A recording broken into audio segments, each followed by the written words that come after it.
Assalamu alaikum. I appreciate your presence at the Ministry of Foreign Affairs press briefing. I must say we are gathered here today with a heavy heart. We are deeply saddened at the passing away of the iconic leader of Kashmiri resistance, Sayyid Ali Shah Gilani, under prolonged house arrest in the Indian illegally occupied Jammu and Kashmir. The nation pays rich tribute to his lifelong struggle for justice and freedom. We are sure his legacy will continue to inspire all those carrying his mission forward to bring an end to illegal Indian occupation of Jammu and Kashmir.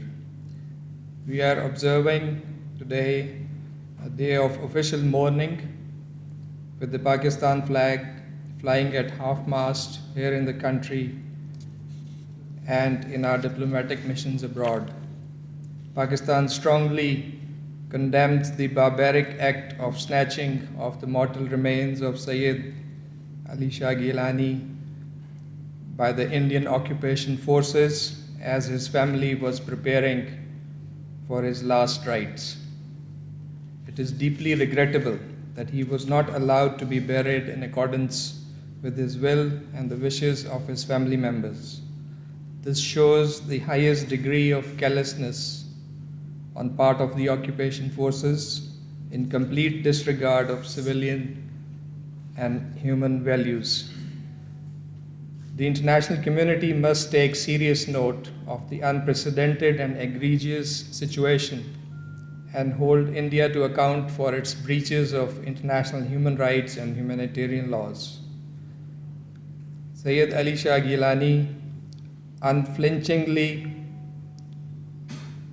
committed to the Kashmir cause in the face of persistent persecution and tremendous personal hardship. This is an unparalleled effort. He inspired 3 generations of Kashmiris in resisting the illegal Indian occupation and unabated tyranny. He was a true voice and hero of the Kashmiri struggle for self-determination. Upright and steadfast, he would never compromise on the just cause that he led throughout his life from the core of his heart. He will be remembered for his unconditional love for Kashmir and Pakistan. May his soul rest in peace. Let me reiterate that Pakistan will continue to extend all possible support to the Kashmiri people till the realization of their legitimate right to self-determination as enshrined in the relevant UN Security Council resolutions.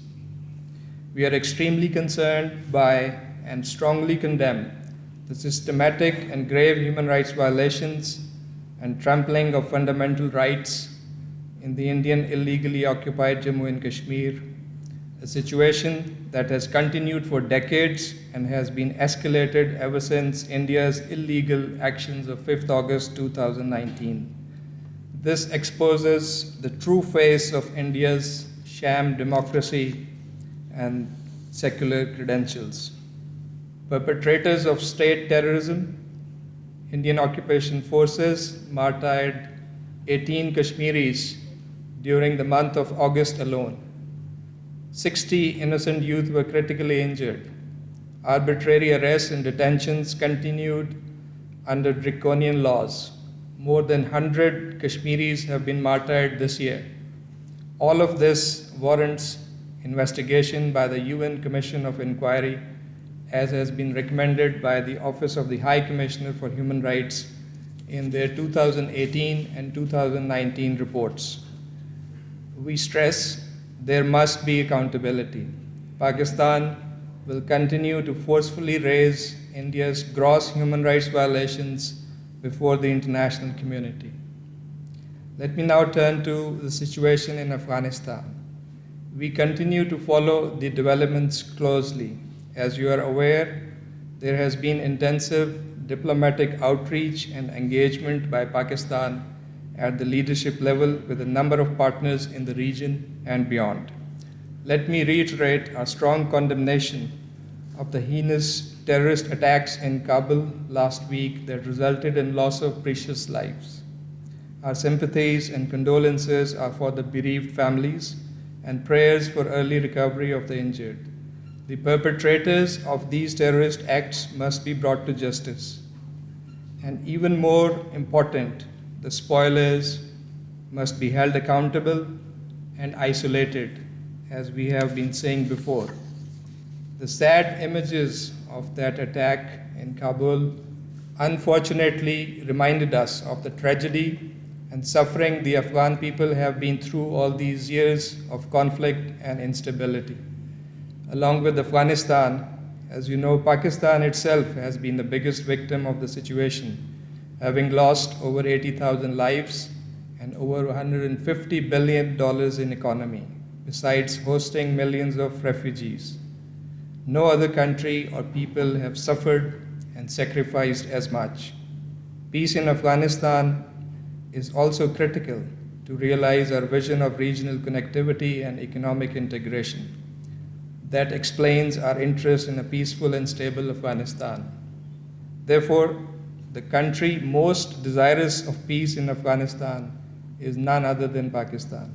That brings us to the larger issue of how to seize the opportunity for lasting peace and galvanize the international community's engagement in support of an inclusive political settlement in the Afghan context that would ensure lasting peace and stability and avert a humanitarian crisis.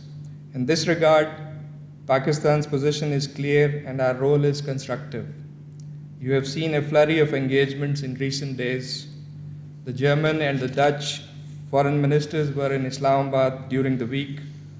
Foreign Minister Shah Mahmood Qureshi undertook visits to Tajikistan, Uzbekistan, Turkmenistan, and Iran last week, where he held meetings with his counterparts and also called on the leadership of these countries.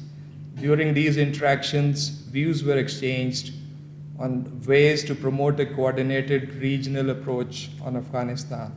During the past 2 weeks, Prime Minister Imran Khan spoke to a number of world leaders, including the President of the Russian Federation, Prime Minister of Belgium, President of European Council, and President of the Asian Development Bank. WFP Executive Director also called on the Prime Minister.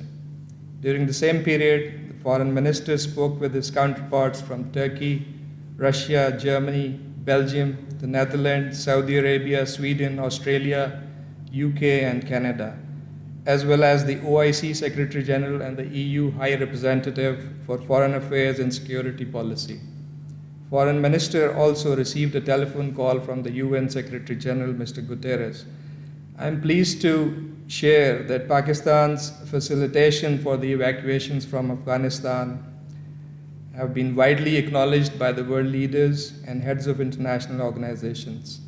As of yesterday, about 12,000 individuals from around 38 nationalities had been evacuated from Afghanistan with Pakistan's assistance.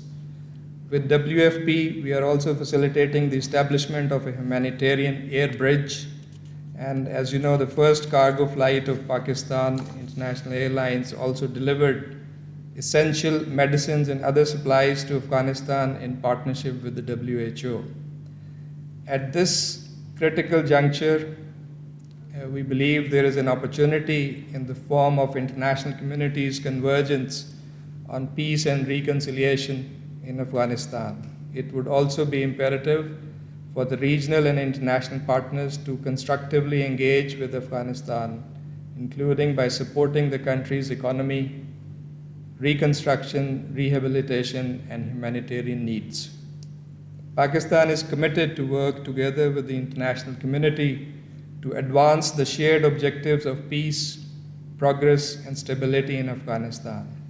I thank you, and I'll be happy to take questions on these